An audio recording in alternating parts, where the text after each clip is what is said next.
En tout cas, victoire des éléphants contre l'Équateur. Et franchement, qu'est-ce que je n'ai pas été déçu durant ce match-là. Mais franchement, les éléphants, ce qu'ils ont démontré sur le terrain, c'est vraiment du très haut niveau. En tout cas, avant même cette rencontre, on avait déjà quelques doutes. Parce que franchement, vu l'état de forme des deux équipes, parce que sur le papier, on a une équipe de l'Équateur qui a une solidité défensive vraiment exceptionnelle, qui a fait plus de 20 matchs où ils ont été pratiquement invaincus. À part le match d'hier, je crois que depuis 2024, ils n'ont perdu quasiment aucun match. Soit ce sont des nuls, ça, c'est des victoires parce que réellement, l'équipe équatorienne, elle a une solidité défensive vraiment exceptionnelle. Il y a dans cette défense-là des joueurs d'expérience comme William Pacho qui a joué 2 finales de LDC et 2 finales remportées. De LDC, il y a Incapi qui a joué aussi la finale. Avec Arsenal, comme quoi, ils ont des sacrés joueurs d'expérience qui sont non seulement titulaires.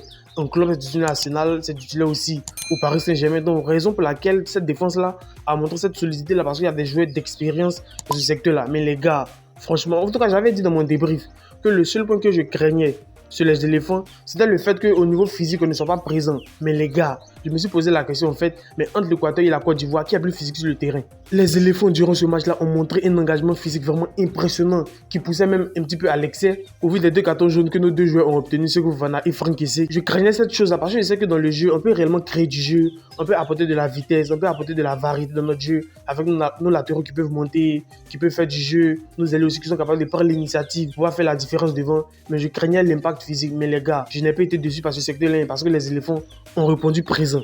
Je ne sais pas ce que MS a dit à ses joueurs, mais réellement, ce qu'il a dit, ça a totalement marché. On a vu que dans l'engagement physique, les éléphants étaient présents sur le terrain, ils allaient au duel. Et ce qui me plaît, c'est que tout le monde était pareil en fait. C'est-à-dire qu'il n'y a pas un joueur qui était plus physique que nous. C'est-à-dire que cette même agressivité qu'on retrouvait chez les éléphants là, c'était pratiquement chez tous les joueurs. Qu'ils soient Franck Kessié, Seko Fofana, Guelado même, Wilfried Senghou, Emmanuel Agbadou, Bazoumana Touré qui était titulaire. En tout cas, l'engagement physique, hein, ils ont répondu présent. Et ça, franchement, pour moi, ça a été un déterminant. Parce qu'il faut dire réellement, lorsque tu regardes ce match-là, les 2 équipes sur le papier, même lorsque tu regardes, ça se vaut pratiquement. Parce qu'on avait quasiment jeu égal. L'Équateur nous a quand même dominé. En première mi-temps, ils ont eu des meilleures occasions que nous ont frappé 2 fois là-bas. En tout cas, durant ce match, on avait la baraka. Hein, parce que franchement, les occasions qu'ils ont ratées, ça, c'est clairement des occasions de but en fait. Mais au final, les éléphants se sortent bien parce qu'on arrive quand même à obtenir la victoire. Franchement, ça n'a pas été facile durant le match. Même sur la seconde période, on avait un visage des éléphants qui était plus ou moins reluisant, contrairement à la première mi-temps. MS qui durant ce match-là va aligner Yaya Fofana, Guelado sur le côté droit, Wilfried Senghou et Emmanuel Agbadou en tant que défenseur central et Gislain Konon sur le côté gauche. Et franchement, les gars, hein, qu'est-ce que cette défense-là a été solide. Et franchement, je ne parle même pas du match que Wilfried Senghou a encore livré. Franchement, Wilfried Senghou, hein, c'est une très belle option chez les éléphants en tant que défenseur central parce que franchement, le match qu'il a livré encore, même il a fait la part adhésive à Amad Diallo. Franchement, Wilfried Senghou contre l'Équateur, c'est vraiment du très haut niveau physiquement. Il allait au duel, il récupérait des ballons. Que ce soit dans le duel aérien, il était présent dans les relances, même si parfois il prenait quelques risques parce qu'il aurait dû jouer plus simple. Mais au final, il n'a pas fait d'erreur défensive qui pouvait nous coûter un but. Il a quand même été solide défensivement. Il n'a pratiquement rien à dire. Son match hein, contre l'Équateur, c'est quasiment excellent. Mais les gars, si dans cette défense-là, il y a un petit point à relever, c'est le fait que Wilfried Senghou et Guelado, les gars, je mettais cette position-là. Ils ne peuvent pas être titulaires durant le même match. Il faut à un moment donné laisser un titulaire et l'autre démarrer sur le banc, les gars. Parce que vous savez, est-ce que Guelado hier a fait un bon match contre l'Équateur? Guelado, offensivement, il n'était pratiquement pas là. Il n'apportait pas offensivement, il a fait un match quasiment moyen, même si défensivement, il assurait quand même, mais offensivement, ce qui était réellement sa force en équipe nationale de Côte d'Ivoire. Le point où franchement, il s'est démarqué de nos latéraux, il n'a pas su assurer sur ce point-là lors du match contre l'Équateur. Et ça, franchement, ça montre un défaut de notre défense. Parce que lorsque Wilfried Senghou et Guelado sont titularisés, les gars, il y a forcément un sacrifice à faire. Vous avez vu que Wilfried Senghou se projetait énormément, malgré qu'il joue en tant que défenseur central, mais il avait des actions où franchement il se projetait dans le camp adverse, ce qui n'est pas forcément mauvais, mais les gars, c'est un défenseur central. Donc MS l'a titularisé en tant que défenseur central. Mais cette projection-là peut être en même temps un danger pour une raison pour laquelle vous avez vu que Guelado n'a pas été très offensif parce qu'il devait assurer les arrêts de Wilfried Senghou qui, sur certaines phases du jeu, se projetait énormément. Les gars, moi je ne sais pas pour vous, hein, mais Wilfried Senghou ou Guelado, moi je veux qu'un soit titulaire sur le côté droit et qu'on fasse rentrer un défenseur central de métier dans l'axe en fait. Emmanuel Agbadou peut être accompagné, n'est-ce pas, de Odilon Kosonou, de Ousmane Diomandé, même d'Evan Dikassel de retour. Mais les gars, Wilfried Senghou, hein. Enfin, Wilfried Senghou, en tant que défenseur central, il doit démarrer à ce poste-là s'il n'y a pas réellement d'option. Mais si tu as Odilon Kosonou, qui est rentré même d'ailleurs, il y avait également Ousmane Diomandé qui était sur le banc aussi. Voici les défenseurs centraux de métier, les gars, à un moment donné. Parce que j'ai l'impression qu'on ne se rend pas compte en fait. Je dis et je répète, si Guelado et Wilfried Senghou sont dans le même match en tant que titulaire, à un moment donné, on va épuiser nos forces en fait. On a vu le cas lors du match contre l'Équateur. Qu'est-ce que Guelado a fait durant ce match-là? Vous avez vu qu'après, MS Faye était obligé de le faire sortir parce qu'il ne faisait pas un excellent match.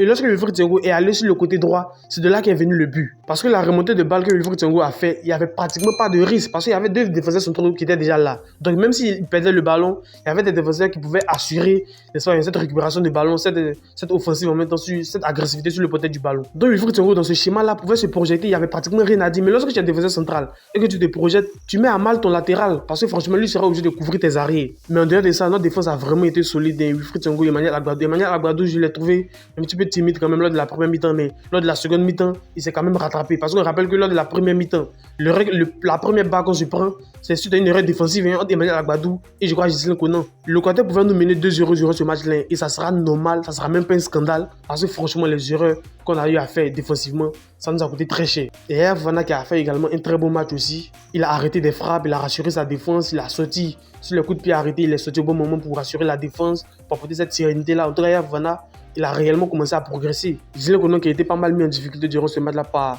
son adversaire, par son vis-à-vis, qui faisait des débordements, qui apportaient de la différence sur son côté. Mais bon, au final, ça n'a pas donné grand-chose. Parce que Emmanuel Agbadou qui était également sur son côté, l'a pas mal épaulé durant ce match-là. Seko Fofana et Franck Kessié qui étaient alignés dans le cœur du jeu, qui avaient un rôle purement de récupérateur, de stopper. Donc dans ce milieu, on avait réellement un problème de construction. Il n'y a pas un joueur qui arrivait réellement à pouvoir créer du jeu, à pouvoir réellement apporter des passes qui cassent les lignes, pouvoir faire un décalage, pouvoir enclencher une contre-attaque. C'était quand même un petit peu très difficile. Il y a Franck Kessié qui essaie quand même de se démarquer, de pouvoir assurer ce rôle-là, mais c'était très difficile. Il y a Seko Fofana également aussi qui a la récupération, apporter cette agressivité-là aussi. Franck Kessié apporter cette agressivité. La raison pour laquelle j'ai dit que dans le défi physique, les éléphants ont répondu présent. Et ça, franchement, il faut féliciter les éléphants à ce niveau-là. Parce que réellement, moi, je me disais que réellement, les Équatoriens, franchement, physiquement, ils allaient être très costauds, même si ça a été le cas aussi. Mais clairement, sur le match, en termes d'engagement physique, les deux équipes étaient présentes. Ça se donnait coup pour coup sur le terrain. Nos milieux n'arrivaient pas à trouver de la verticalité. Ça faisait beaucoup de passes à l'arrière. Franck ici également.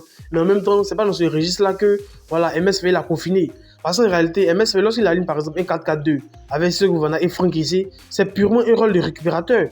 Donc à la création, même si ce sont des jeux qui sont techniques de base, mais à la récupération, ou du moins à la projection, lorsqu'il s'agira de créer du jeu, ça va être un petit peu difficile parce que le schéma tactique est que Seko Fofana et Franck Kessié doivent empêcher l'Équateur de pouvoir construire dans le cœur du jeu. Et c'est principalement ce rôle-là qu'ils ont assuré durant ce match-là. La raison pour laquelle vous avez vu que les actions des Équatoriens passaient largement sur les côtés. Parce que lorsque le milieu de terrain équatorien a dézonné pour venir en défense, ça a libéré Ngapi pour pouvoir se projeter vers l'avant. C'est là par contre où il a balancé des centres, où on a réellement été mis en difficulté. Sinon dans l'axe, pour que les Équatoriens arrivent à combiner, arrivent à créer du jeu, arrivent à construire des actions, c'était quand même très difficile pour eux. Parce que nous en réalité, lorsqu'on aligne par exemple un 4-4-2 et que les Équatoriens alignent un 3-4-3 qui est un schéma qui, on le rappelle, est très mobile, qui a cette facilité de pouvoir changer les joueurs, à ce que les joueurs soient interchangeables sur le terrain. Donc un autre joueur peut facilement se retrouver à la place d'un autre. Il y a tellement de mobilité dans ce schéma-là. Malgré ces nombreuses permutations entre les joueurs équatoriens, ils n'arrivaient pas à combiner dans l'axe. Parce que du côté des éléphants, le seul joueur qui pouvait être un danger dans le milieu de terrain, c'était Moses Caicedo. Raison pour laquelle vous avez vu que Franck Kessié ou Seko Fofana ont apporté de l'agressivité sur Moses Caicedo pour le gêner dans sa prise de balle, pour l'empêcher de construire parce que c'était quasiment lui le principal danger. En même temps qu'il avait ce rôle de récupérateur, il jouait très vite vers l'avant aussi pour donner de très bons ballons à ses coéquipiers. Certes, à la récupération, on était quand même un petit peu présent, on arrivait quand même à récupérer le ballon, on arrivait quand même à apporter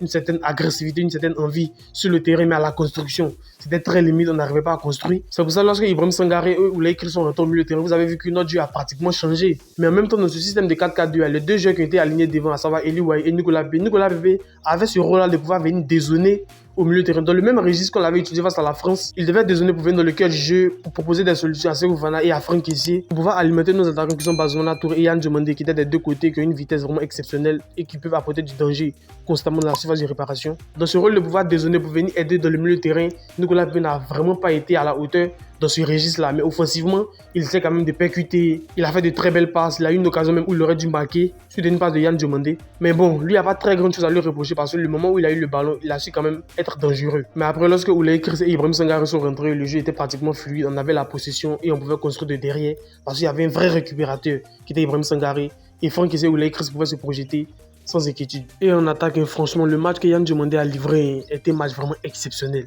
Durant tout le match, il a causé des problèmes à Pirou Ngapi. Franchement, Ngapi, durant ce match-là, il n'a pas vu le face à Yann Diomandé. Yann Diomandé, dans la vitesse, il était au-dessus de lui. Dans l'élimination, il le passait quasiment à chaque fois. Mais Yann Diomandé, là, c'est clair qu'actuellement, il ne coûte plus 100 millions d'euros.